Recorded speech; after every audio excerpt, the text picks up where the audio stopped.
Alright, hello, welcome. Welcome everyone. Today we are going to deal with questions based on VA, that is verbal ability. We will be dealing with questions on power jumbles, sentence completion, odd one out, and sentence placement. So let's begin. So this is a question in which we have to decide on the proper sequencing. That means it's a power jumble question. Alright, so but we haven't been given any options, so let's read it and let's frame it out. So, statement 1, women may prioritize cooking because they feel they alone are responsible for mediating a toxic and unhealthy food system. So, they are talking about women, how they prioritize cooking because they are feeling responsible for the system, food system. Fair. Food is commonly framed through the lens of individual choice. You can choose to eat healthily. Okay, so they're talking about food is particularly an individual's choice. Third, this is particularly so in a neoliberal context where state has transferred the responsibility for food onto individual consumers. Okay, there's a connection. The pronoun is being used in some context, but they're talking about this seems like a justification.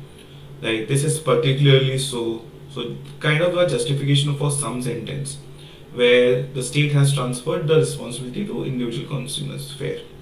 And fourth, the individualized framing of choice appeals to a popular desire to experience agency. So basically, they're talking about yes, it's a popular thing to have individuality to get to choose what you have, but draws away from the structural obstacles that stratify individual food choices. Okay, so they're talking about there might be some obstacles when we're trying to choose our own food choices, right? So, for example, having non-vegetarian food in a vegetarian society or something like that, like so that is drawing away. So it's a popular thing, but there are certain obstacles to it. So if you're looking at the common theme here is the choice of individual of food, right? Individual choice to eat what they want. So clearly we have to begin with statement 4 or statement 2. My mistake. Statement 2 because this is talking about the main theme that food is commonly framed through the lens of individual's choice. It's the introduction. To continue with it, yes, there's a justification to it in the statement 4.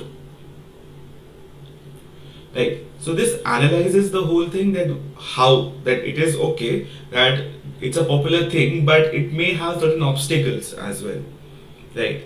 So that is there, and then this is being justified in the third statement when we say, okay, this happens because in the neoliberal context, in the new freedom context, where people are being afforded that the right to have their own food in the way they want.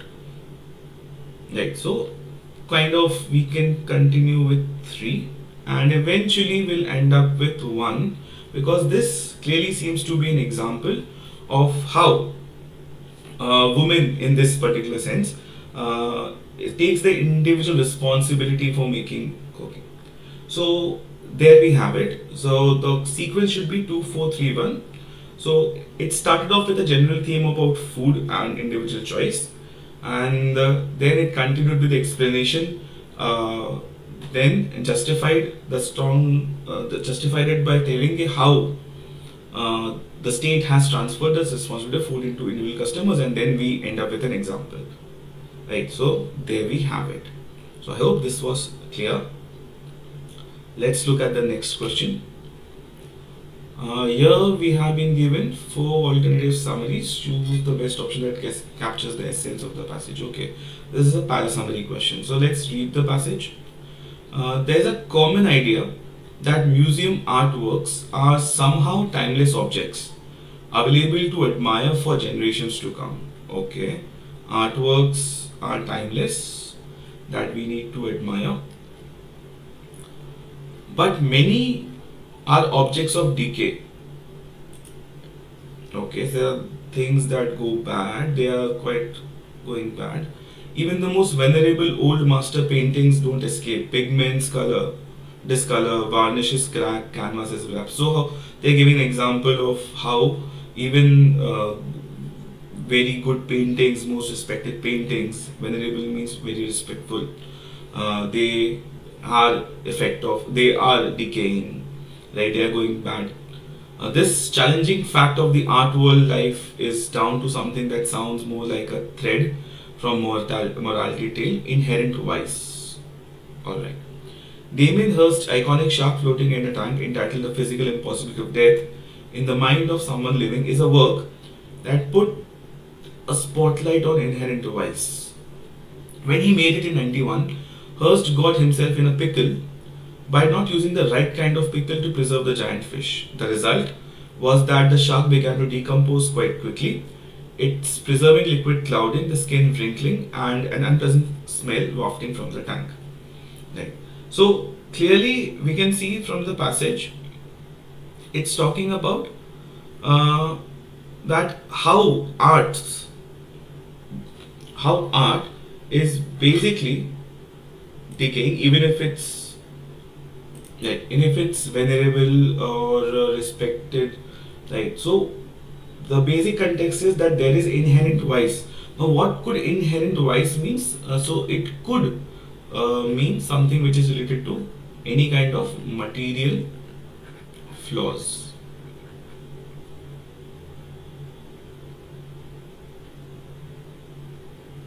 Right. So this even just that's why we were given the example of how even the art by Damien Hirst, that iconic shark floating in a tank, uh, haven't escaped this material flaws and they have started decaying. Right. So that is the whole understanding of the passage. Let's look at the options and see which one of them covers the best essence. So museums are left with moral responsibility of storing and preserving the artworks, since artists cannot preserve their works beyond their life. Okay, so but we haven't been talked about any kind of moral responsibility over here. There is nothing that justifies any moral responsibility.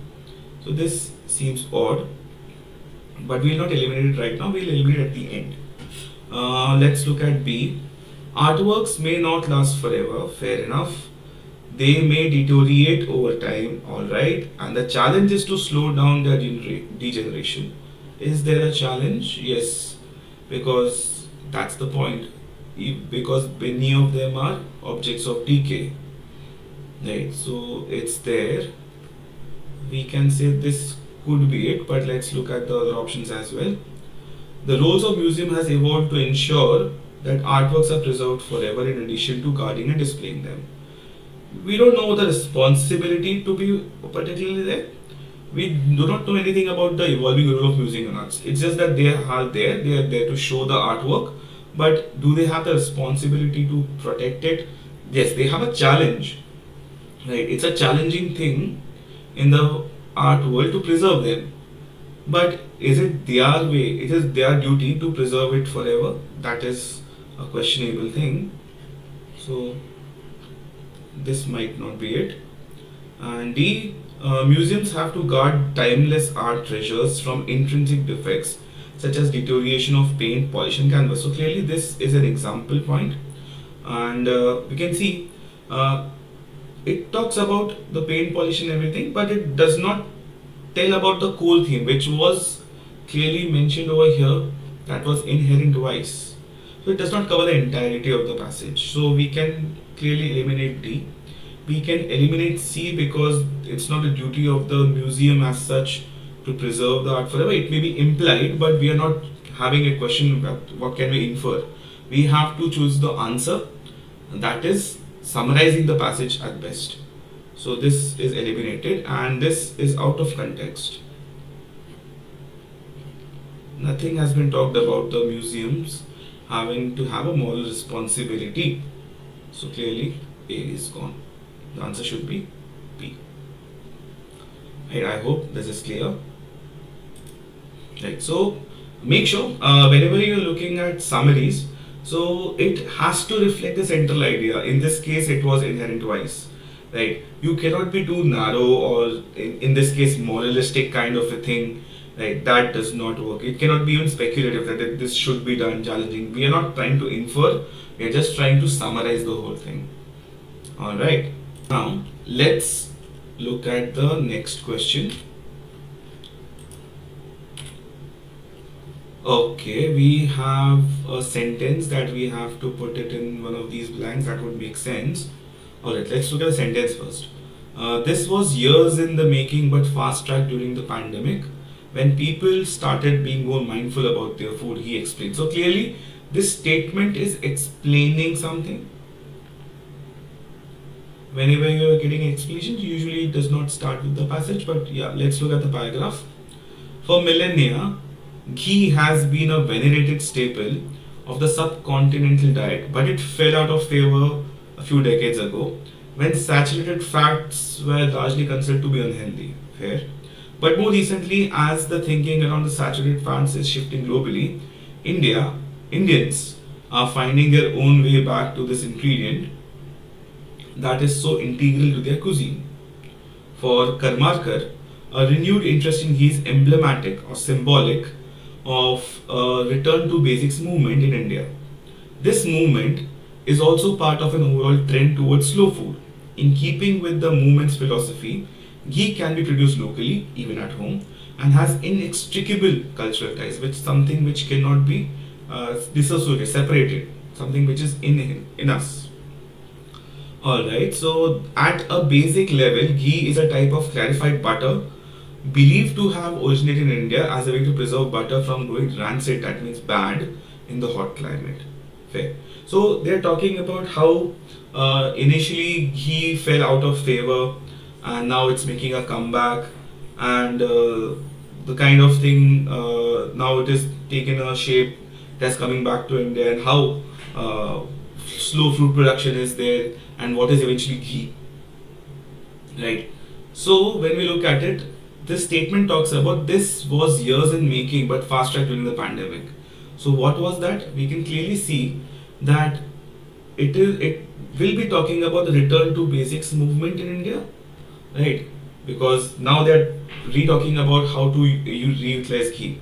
But before we look at the third option, let's see why 1, 2, or 4 may not be able to be the case. So in this case, they ended with the sentence with when saturated fats were largely considered to be unhealthy, and they had a contradiction. But more recently, thinking about saturated fats, so there's a continuation.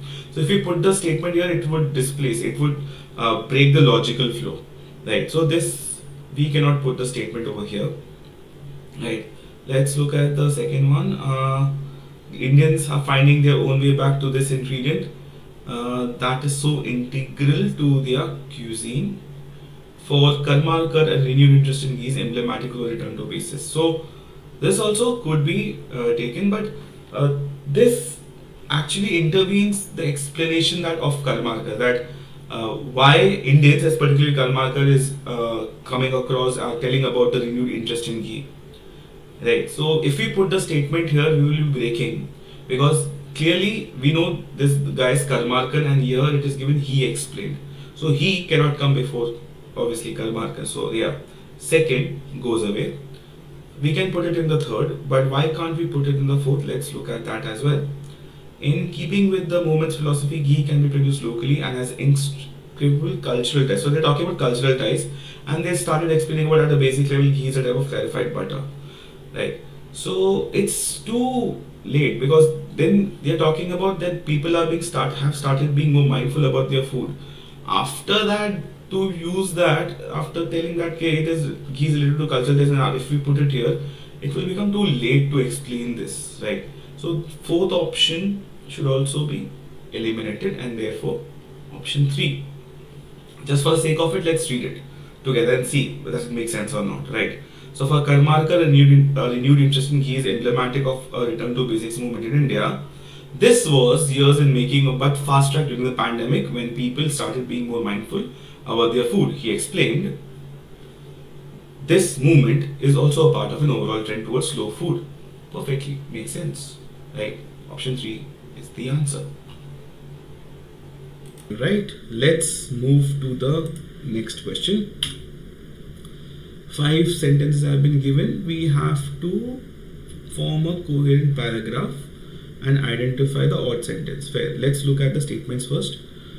Self-care particularly links to loneliness, behavioral problems, and negative academic outcomes. Talking about self-care and what it links to. Fair.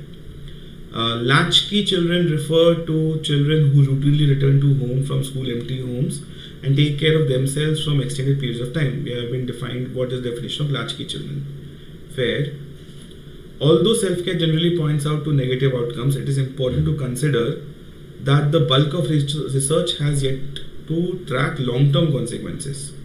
So we have been talking about self-care is generally negative outcomes, but there is a lot of research that needs to go on. Alright. In research and practice, the phrase children in self-care has come to replace latchkey in an effort to more accurately reflect the nature of their circumstances. Okay, they're talking about children in self-care and how it has come to replace the term latchkey. And fifth, although parents might believe that self-care would be beneficial for development, recent research has found quite the opposite. Recent research has found that self-care is not actually good. So we can clearly see that latchkey children can be referred to in 4. So 2 and 4 do make a pair. So there's nothing odd about it. And yes, so we can connect 2 and 4. And if we look at it, parents might believe that self-care would be beneficial for development, but research has found to be quite opposite. Why? Because self-care would particularly link with loneliness, behavioral problems, negative academic outcomes. Alright, can we take 3 as well? Although self-care generally points up to negative, it is important to consider bulk of research is yet to track. Okay, so research is yet to track a long-term consequences. So it's beyond that. So we can connect 1 and 5 as well, because here they are talking about that recent research has found that self-care is not good. Why is it not good? It is given in the first option. Right. So 1 and 5 will make a pair, 2 and 4 will make a pair, and therefore 3, which basically talks about research. Right. It's talking about research, not anything about self-care or anything. Right. It is moving away from the central theme of self-care, and therefore 3 would be the odd one out. Alright, let's look at the next question. Alright, so here we have been given that what read the statements and answer the question that follows. And statements, we have to arrange the 5 statements logical sequence. The good part is that we have been given options. Alright, so let's start. Some countries at least trying to curb emissions. Fair. So talking about some countries, Morocco is building a colossal power plant in the desert, so Morocco is doing something. States in Middle East and North Africa can do little on their own to mitigate climate change. Mitigate means to cancel out, so lessen climate change. So they can't do anything on their own. Do little means nothing, kind of nothing. They can't do nothing on their own to lessen climate change. Who? The states in Middle East and North Africa. Fourth, Saudi Arabia is not going to stop exporting oil, but it plans to build a solar plant that will be about 200 times the size of biggest such facility operating today. Alright. And politics often goes in the way of problem solving. Okay, fair. So we can clearly see the major theme is talking about mitigation of climate change. So we should probably start with 3. If we start with 3, there is only one option. But let's see why 4 and 5 cannot be the starting point. So politics often gets in the way of problem solving. It could be. We could see that as well. 5 as well. 4. Saudi Arabia is not going to export. So 4 cannot clearly be the answer because it's an explanation of how Saudi Arabia is not going to stop exporting oil. It plans to do something. Right. So 3 or 4 can be taken. 3 or 5. My bad. 3 or 5 can be taken, but let's see. What can we connect with 5? Politics often gets in the way of stall. So if we take 3 and 5 and we have to sequence it, whether 3 should come first or 5 should come. So 3 talks about states in Middle East can do little to mitigate their climate change. So it's talking about climate change, and politics often gets in the problem solving. So what problem solving are they talking about? So clearly it is about the states in the Middle East. That's the problem. They are not able to mitigate climate change on their own. So clearly 3 is the problem and 5 is just explaining why politics gets in the way, right? So 3 and 5, that has to be the sequence, and so clearly 2 will go out, 3 will go out, and 3, 5, 1, 2, 4 will come, and let's justify it as well. So 3, 5, 1, 2 and 4. So after 5 they have taken 1, some countries at least trying to curb emissions, okay. And then 2, Morocco is building a colossal power plant in the desert. So those countries, we have examples, Morocco and eventually Saudi Arabia as well. Yes, it looks justified, and therefore 3, 5, 1, 2, 4 has to be the case. So in this case, we can clearly see, we can look at the help of, we can take the help of the options to solve it, right? But still, I would always recommend you to get that opening line first, so that we can look at the options and then eliminate it properly, right? So I hope you understood the questions. So remember, it's all about pattern recognition and having a very clear and logical thinking aspect of it. So kind of practice this every day, and basically you will be able to look at certain things in which will you improve. But key idea is to look into the patterns and make your own logic before diving into the options, right? So that was it for today, and I'll see you in the next video.